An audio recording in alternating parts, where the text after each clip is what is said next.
thanks for the warm intro. There are some other folks on this call who are from Department of Corrections who also work in ADA. So I'm going to give a shout out to Melissa Brensing. She does all of our physical plant ADA compliance stuff. So she and I work really closely together. There are some other folks who I see pop on here from time to time as well. And I offer to just pop in and do just a real brief discussion of the ADA and correctional facilities. Because it can actually, we do a lot of work in the ADA sphere, but also it can bring some levity, I think, to the conversation as well. I think sometimes we find ourselves in the more interesting predicaments from an ADA perspective. And so I feel like you'll find some of the most creative ADA professionals in the field, probably working in law enforcement areas, enforcing ADA. And one of the things to keep in mind as well is that when you think about ADA in correctional facilities, and every time I say this, you guys, I just have to front myself because it's the beginning of being gone, having been gone a long time.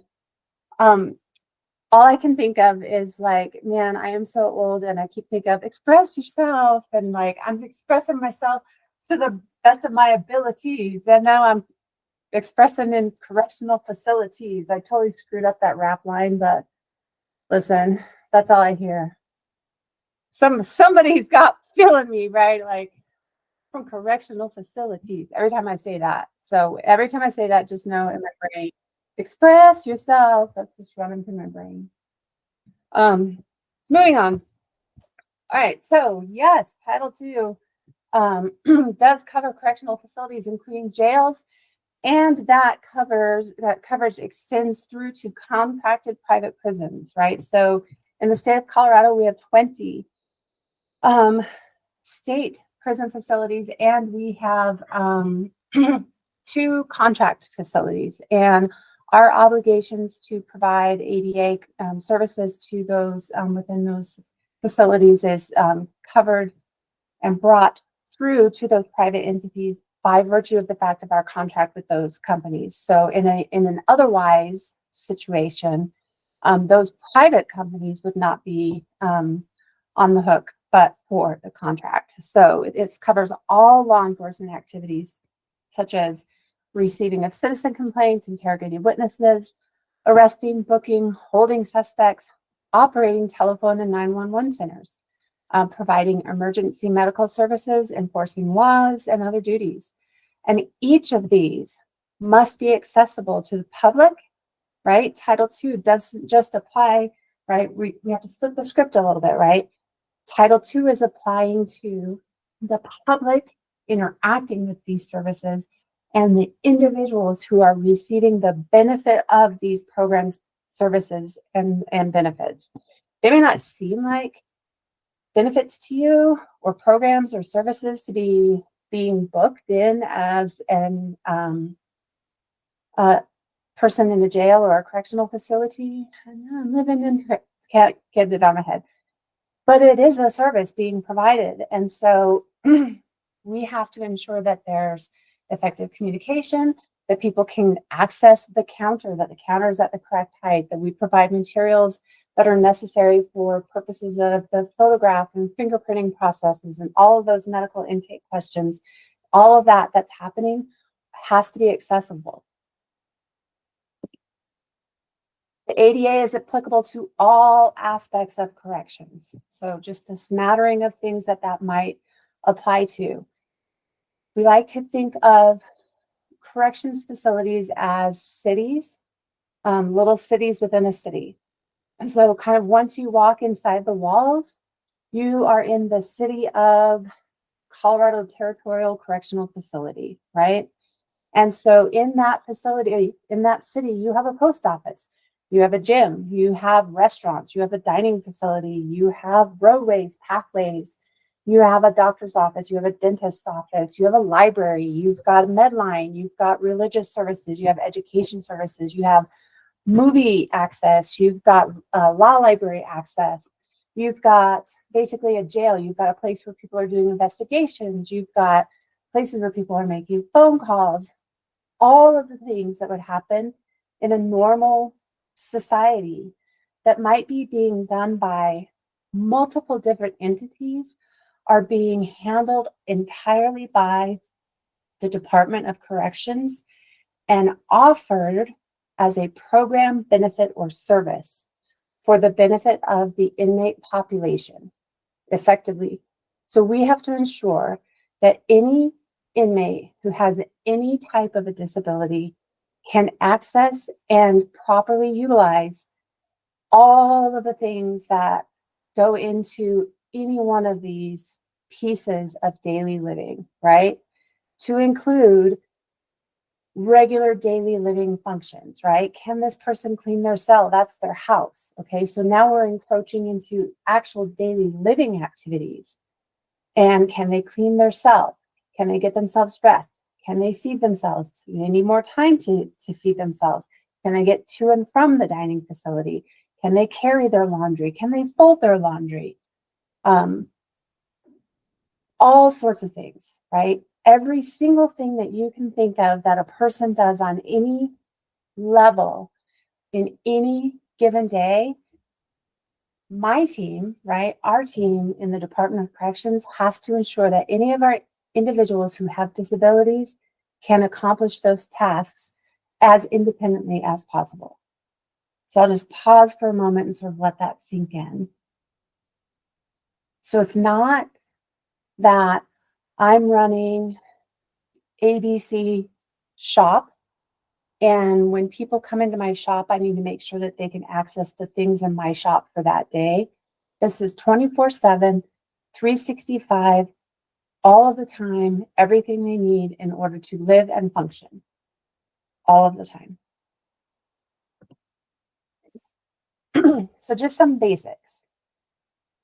The ADA mandates ensure that individuals with disabilities are not excluded from programs offered by public entities, including corrections. ADA requirements apply to the contractors that operate in a correctional facility. So this is meant for, there are some states who contract out services like food services, laundry services, medical, things like that. In the state of Colorado, we do not. We hire our own internal staff for that, and we do all of those things in-house. However, if we hired Joe's food service to come in and do for food service, they would need to ensure that however they're providing their food service was also accessible. A state is responsible for ensuring that other public entities that provide correctional services for a state inmate comply with Title II. This would be our private prisons. Here's something fun. We have a duty. Correctional facilities frequently must take affirmative steps. In other words, correctional facilities have an affirmative duty to take appropriate steps regarding inmates with disabilities. So we must act proactively to ensure that whatever we are doing, that we are taking appropriate steps to ensure accessibility going forward. We have to take those steps. We can't wait and see. We have to affirmatively take steps towards accessibility for all of our programs.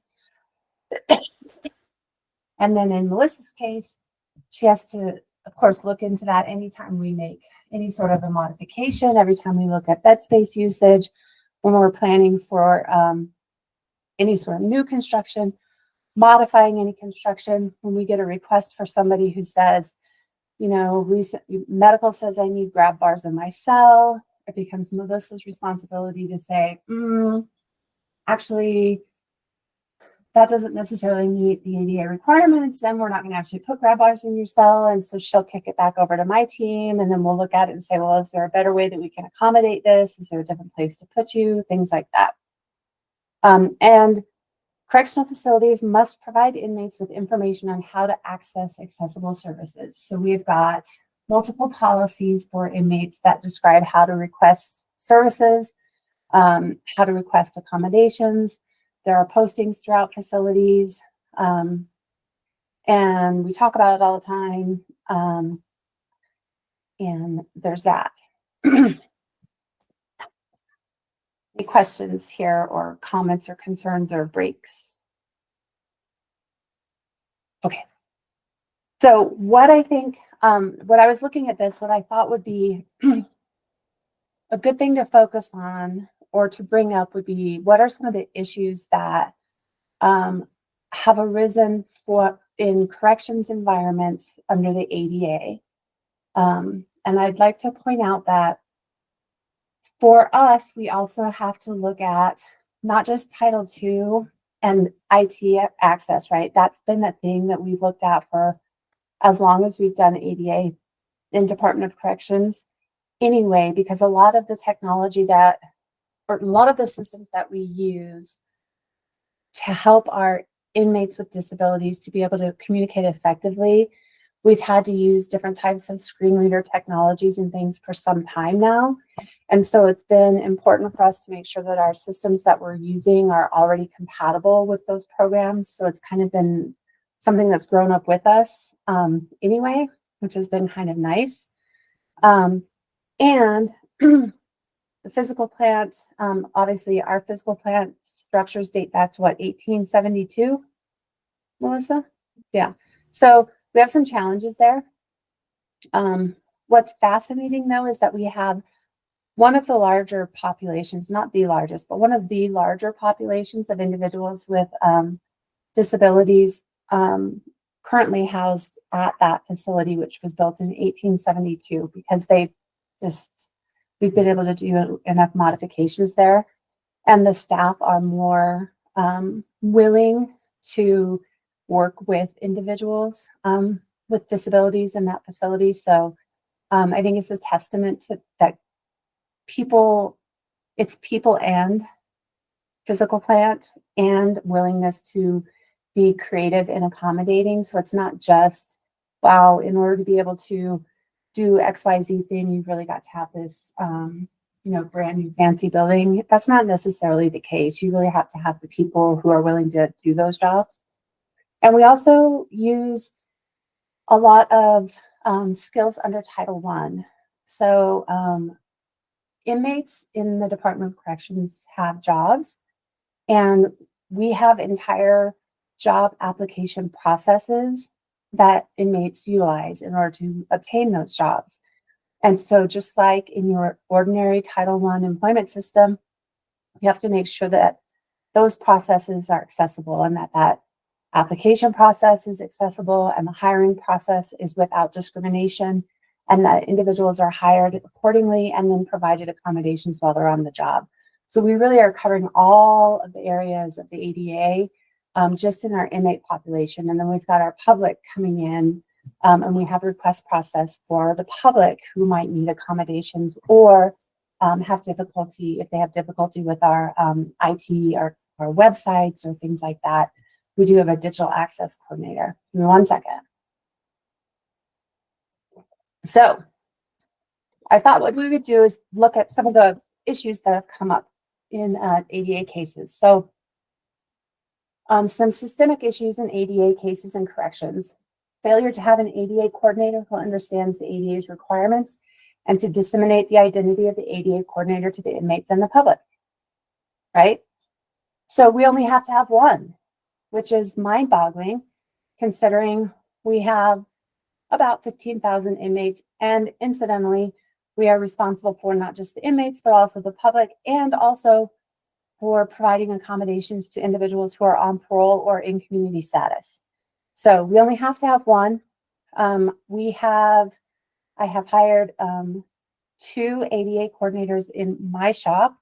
I consider myself also one of the coordinators, so that's 3. Melissa Brinsing is an ADA coordinator specific to physical plant. We have a digital access coordinator. And then we have several coordinators, but they're on the employment side. So our team is really 4 of us, and I just hired a specialist to do settlement implementation. So that's 5. You only have to have one. Failure to conduct periodic audits of a detention facility's ADA compliance, including architectural audits and technology such as VRI. So we haven't been doing audits. That's what my 5th person's for. So we'll be getting right on that because we don't want to be on the bad list. Failure to conduct a needs assessment when law enforcement or detention facility learns about an inmate's disability. This won't be us. We do a needs assessment the moment a person sets foot at DRDC, which is our intake facility. They are screened from day one. That inmate assessment comes in electronically to my team, and inmates are automatically given temporary accommodations that are reviewed once they reach their permanent facility, and then they can contact us at any time to make modifications to those. And then we work with case management and medical teams at facilities to make changes at any time. Failure to conduct ongoing needs assessments to ensure inmate disability needs are being met. Again, we reach out and do that periodically. Failure to conduct an individualized assessment regarding the type of action that is required. We are doing that pretty routinely, and for our individuals who are blind or low vision, we actually hired an outside consultant that comes in and does mobility assessments and determines what kind of assistive devices might be most impactful for them.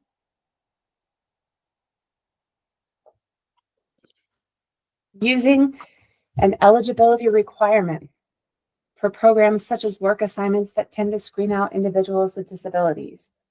We had been in trouble for this. We no longer have this problem. We have a policy 850.03, 5003. Oh, yeah, because 850.04 is grievances. 850.03 defines our work program. Each facility can have what's called an implementation adjustment, which kind of tweaks it.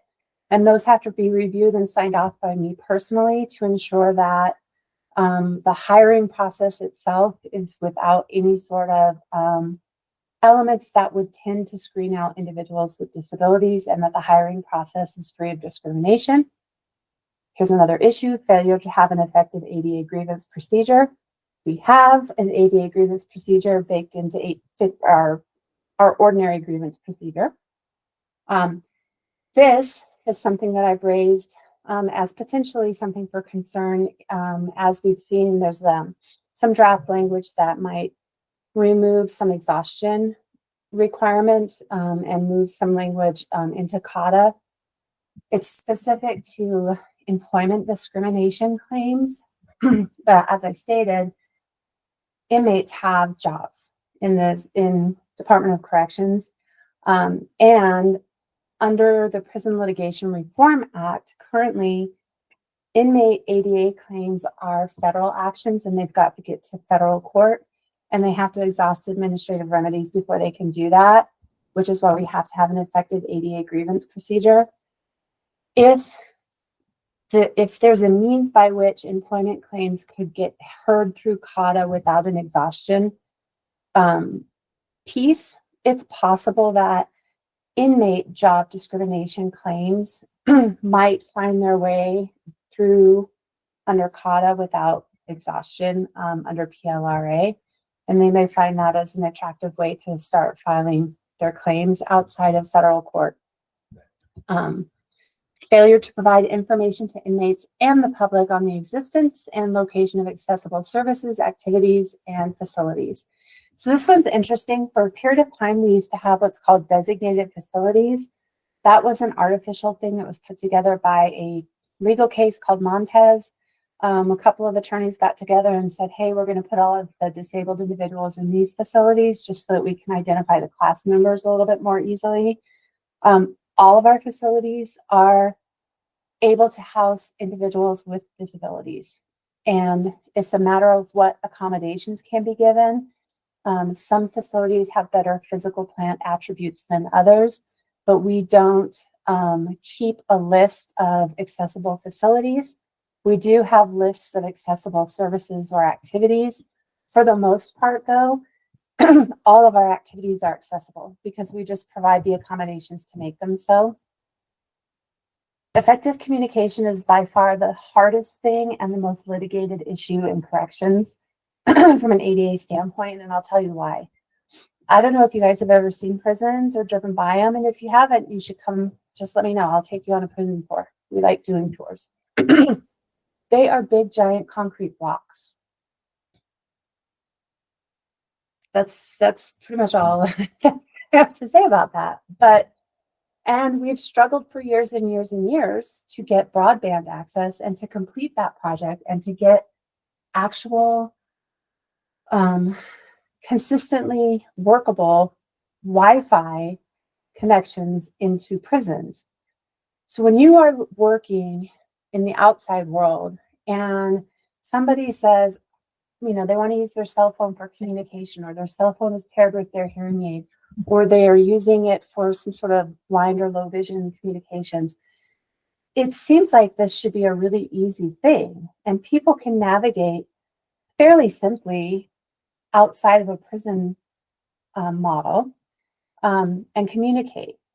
When you come into the prison, it is an entirely different world. And we struggle with trying to provide the most effective communication. Some of the issues that have come up: failure to provide sign language interpreter for complex communications.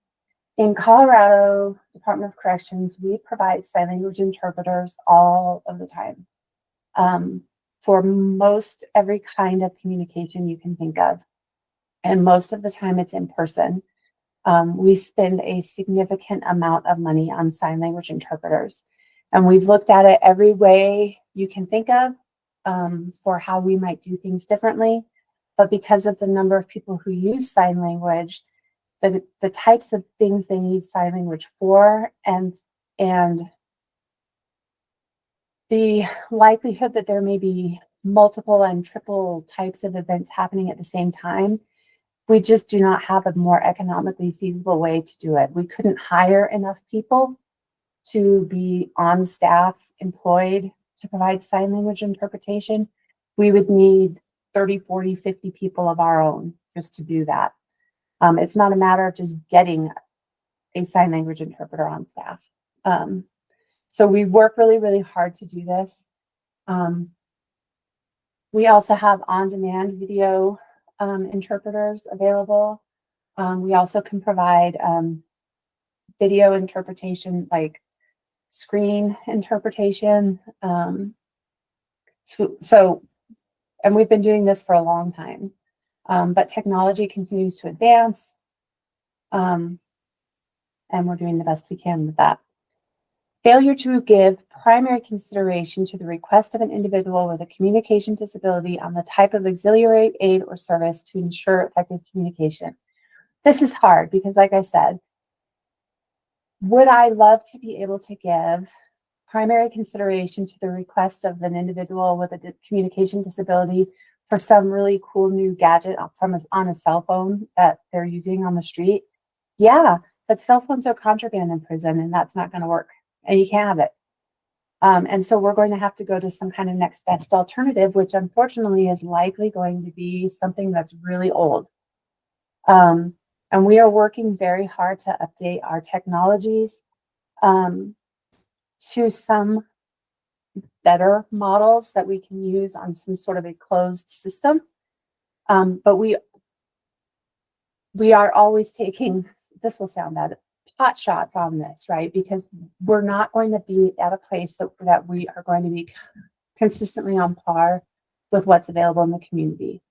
But we're trying to get as close as we can. Refusal to provide auxiliary aids and services due to cost.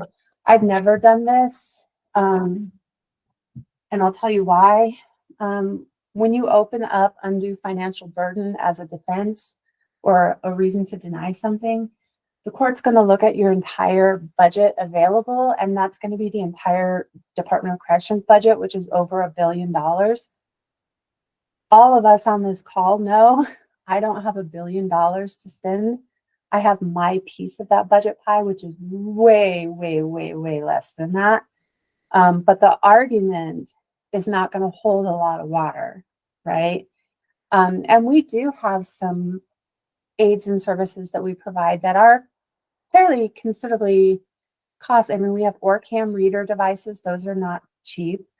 We provide Chromebooks. We provide Sarah scanners, which I think are going off the market. We're going to need to find a different version of things. But if the device is one that we can make work in a prison environment, and it's one that we can get through security screening, we're going to figure out a way to probably get that. There's been some grant monies we've been able to get. I've never used it. It's just not worth the political capital on that. Inappropriate reliance on handwritten notes for those who use ASL, I think that goes without saying, with the caveat being there will always be times in a prison environment where that is going to have to be the best you've got. If you have two inmates fighting in a cell house, and they're fighting and you have to go figure out and break them up, and you are not going to have the time or the ability to get an in-person sign language interpreter there to come and figure out why they're fighting. What are you going to do? Let them keep fighting while you wait for somebody to drive to Canyon City to show up and go talk to them? You're not going to have time or ability to get somebody on a video because, number one, there's no Wi-Fi in the cell house. And even if there was, am I going to run up there with a tablet and try and stick it in somebody's face and get them to try to there will always be times in a corrections environment where either no communication or very rudimentary communication like handwritten notes is going to be the best communication you're going to be able to get in that moment. When the situation has been de-escalated and people have been moved to a side area where you can restore an effective communication is when we do that. About the only out we have in corrections is that safety and security do take precedence over the ADA if you can articulate the reason. And that is one that I stand very strong on. If there is a fight, we are going to ensure the safety of all the people involved, even if that means written notes or no communication for the period of time that it takes to get everyone de-escalated. Also this one, erroneously assuming that an individual who is deaf or hard of hearing can read lips. We tell people all the time, don't even attempt that. Also, I should note, because in case it doesn't come up, I don't want to forget, each individual in our system who has accommodations, regardless of what those are, we have a system called the accommodation tracking system because we use really exciting and descriptive words for all of our programs here in the Department of Corrections. So they come through our office, we evaluate them, we put all their accommodations into a system. All staff members can access those accommodations through that program and they can see them at any time, and the individuals have a printed copy of those. So that's how everybody knows who gets what and how they have them, and how to contact us and all of that. So it's automated, it's in there, we can change them at any time. And we don't have anything in there that says reading lips or things like that. Let's see. This is a huge, huge one, and we even still get dinged on it. And we're still constantly trying to remind our healthcare providers. Providing effective communication during healthcare visits is so important. Corrections facilities get beat up on this all of the time. And we do too. And it's a matter of continuing to educate. You have to have appropriate auxiliary aids and services, and especially communication services for mental health care services, physical support or physical health care services, dental health care services, all of those things. It's very, very important. After hours events, we have that covered. We've got 24/7 coverage on that. We never, ever, ever, ever use staff members or inmates to provide those services. Okay, VRI. Let's talk about VRI, video remote interpretation. As I said, we have these big concrete blocks that we work in, and they don't have great internet service capacity in the first place. Most of them don't have wireless, and our broadband infrastructure is brand new baby.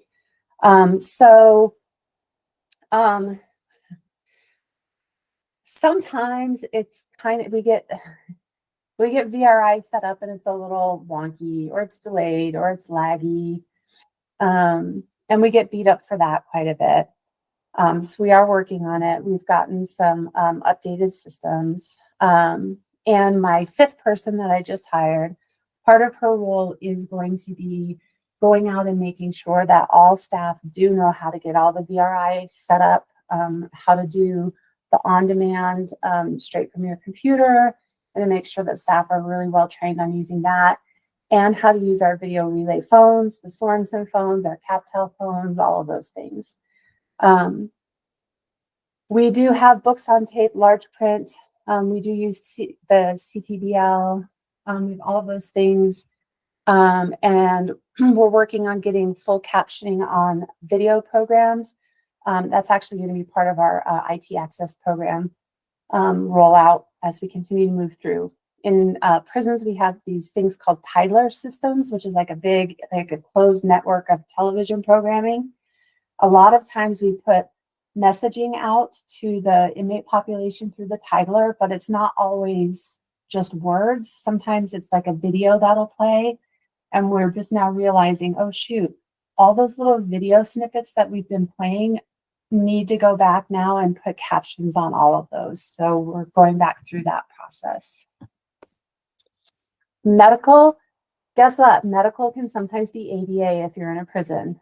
Medical claims under the 8th Amendment turn into ADA claims. Basically when a disability is involved, and then the two sort of overlap. So I get involved frequently in a lot of claims where it would be nice to be able to just say, that's not my problem, that's a medical issue, but it becomes an ADA issue. Failure to provide medical care to individuals with disabilities, including medications, diabetic monitoring. We have a lot of people incarcerated who have diabetes. And so unlike in the outside world, if Joe Schmo comes to your shop and you need to make sure he has access to your store, you don't have to make sure he has diabetic monitoring equipment with him. I do. I have to make sure that he has 24-hour pendant access care to medical in case he has a diabetic emergency. I have to make sure he is allowed to carry his diabetic snack with him and his glucose tabs when he's walking about the facility and on the transport so that he doesn't fall out. I do. I have to do that under the ADA because of the environment that we're in versus out in regular state agency land when a diabetic comes to your business or to your location. Medical equipment like CPAP devices, catheters, urine bags, and cleaning supplies. Guess what? I got to make sure that if medical didn't get him a CPAP device, I got to make sure medical gets him a CPAP device and that he has enough supplies. And if the number of supplies is, he needs to have more nozzles than would be permitted by property, I have to give him an accommodation to have more because otherwise it's a security violation. And I have to make sure that I work with Melissa to make sure he's in a cell that has an outlet for his CPAP machine, because not every cell has an outlet or enough outlets to power his CPAP machine and whatever other thing he's got going on. So those lines cross. Same with urine bags and cleaning supplies, because each one of those things, the more of those things that you have, might butt up against some property allowance and it becomes a problem unless they have an ADA accommodation for it. Oh, good, Rhonda's here too. Rhonda can also say, failure to provide medically necessary special diets. Also, we control everything in the prison, including what they eat. So if a person, again, back to the diabetic person, we can get on the hook from an ADA standpoint if there's not a provision of an appropriate diabetic diet or other medical diet. And the medical shoes, I have to tell you guys, this one has been the bane of my existence. We are finally on the cusp of a solution for this one. So our medical insurance provider will only provide medical shoes if you meet certain criteria for medical shoes. However, what that means is that everybody else, even if you have some kind of a foot problem, the answer is no. And you have to wear the horrible prison boots, okay? Well, I think most of us here as ADA practitioners can look at that and go, okay, well, why is that fair? If I have high arches or flat feet or bunions or hammer toes or any number of things, how come I have to just wear sucky prison boots until my feet get so bad that now I have an actual disability? Because I can't get medically approved shoes because the medical insurance provider won't pay for them. And otherwise, security says I can't have them. So now ADA has to get involved, right? And I've had to work now with security and medical and an outside orthopedic specialist and our correctional industries team to go out and find some kind of a shoe that would probably work for most people that have some kind of a foot problem. That's an orthopedic type of shoe that meets security design, that's not super expensive, that correctional industries can carry, so that medical can send those people to me so that I can improve them to get the orthopedic shoe here, so that we have a solution for the medically necessary shoes, so that we don't get sued because we don't have any medically necessary shoes. And so this is what we're working on, current project, so that we don't get sued for the medically necessary shoes. From a physical access standpoint, these are the spaces and elements that must be ADA compliant for both inmates and the public and, frankly, staff. Parking lots, entrances, check-in counters, waiting rooms, interview rooms, visitation areas, drinking fountains, all public areas, all inmate spaces. Toilets, showers, dining, visitation, work areas, infirmaries, classrooms, and housing. And this is just for funsies. I think this is an outdated version, but accessible cell design, showing some little ingress and egress movements there.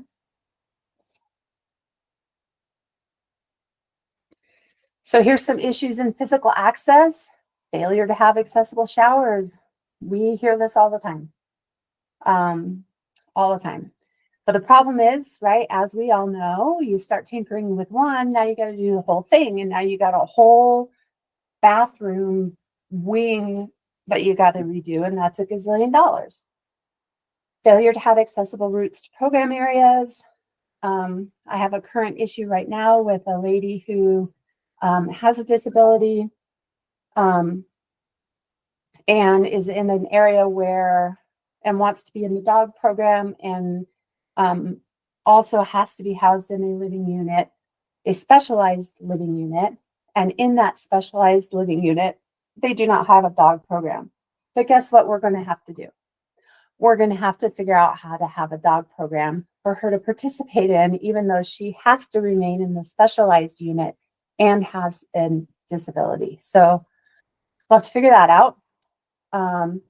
Accessible transportation, failure to have sufficient number of cells that are accessible. We deal with that all the time as well. We meet guidelines, but it's still never enough because the population continues to exceed the number of available cells.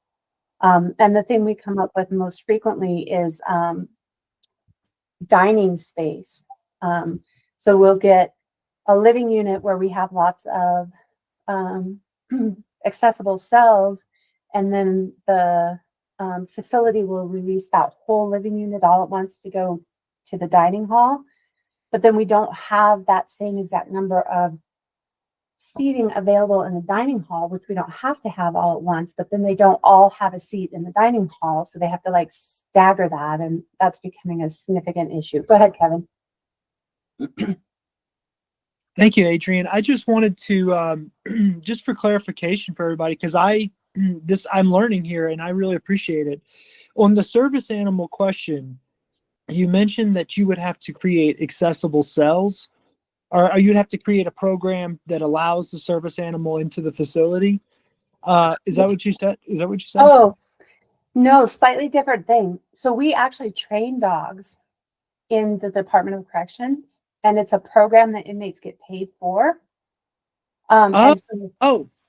Yeah, and so this is a slightly different thing. So we have an inmate who wants to work in the dog program that the inmates get paid to do, to train the dogs. The inmates get paid to train the dogs, but those dogs are in a living unit that this inmate can't go live in. And so now we're going to have to create a satellite program of some sort, because I can't, in order to make that program accessible for her, because she can't go to the other unit. Now, that's a great question, those service animals. It's a good I had segue. in Florida and it went a little bit different. That's why I was asking. Yeah, no, so service animals, we don't permit them currently. Because we haven't really yet come across a situation where there was a service animal that would be brought in that was performing a function that we couldn't provide an otherwise equally alternative or equally functioning alternative. So, it's generally things like navigating and things like that. And we have offender care aides that can do that. And we have some other things. So we aren't currently allowing inmates to have their own personal service animals at this time. That's where we came down to it too. It became a taking care of the animal thing. That's The difference between taking care of an animal and what the rights look like in a corrections facility versus what they were outside. And I know that's like way too much to open up here. When I heard you say that, I was like, wow, that we are really number one in accessibility. If we're letting service animals. No, we just haven't had the right circumstance to do that. But in this case, this is an actual paid program where inmates train dogs, some of whom we have had a couple that were trained as service animals, but on the whole, it's just like your pet dog and they come in and get trained. It's a great program. Lots of inmates want to do it. Unfortunately, we have this situation where Josh is like, yeah, they're super cute. In this particular case, this individual not only is disabled, but they are also in a specialized unit, which means that she needs to remain in, that does not have that training program. So now we're going to have to bring the program to that person and think through how does that look while maintaining the integrity of the program as well, right? It's not good enough to just be like, here's your dog, you do a one-person program, right? And that's the gist of it, right? It needs to still be integrated. So, yeah. Let's see. Thank you. Yeah, of course. Yeah. I've been doing this long time. I've been from the moment I started with the Department of Corrections, this is what I've been doing. So happy to chat ADA stuff in DOC. Failure to have accessible rec areas. We run into that some. I think what we've had more recently that was specific to like accessible recreation equipment and less about the areas, but more about the specific type of equipment available and that equipment needs to be accessible in some format. And we've had everything from people wanting special like blind and low vision keyboards, like for music programs and different kinds of things. And let me see, get back on my screen. Oh, and then here, don't forget Title I. We have to have accessible hiring processes, provide accommodations through the application and hiring process. We have to have accommodations available to inmates on the job, and we have to have a grievance process for the hiring process. My team, so DOC, I'm working on, my project is Access DOC. There are several folks on this call who are members of Access DOC. We had been meeting for some time and we kind of put that on hold while we were finishing up some IT accessibility things, but the team is Access DOC. The mission is to pull together all of the resources in the department who are working on ADA in some capacity. So that includes Ms. Rhonda Bogerlinder, if she wants to wave her hand. Melissa Brensing, she wants to raise her hand. I saw Ms. Banda was on here somewhere. She might hide.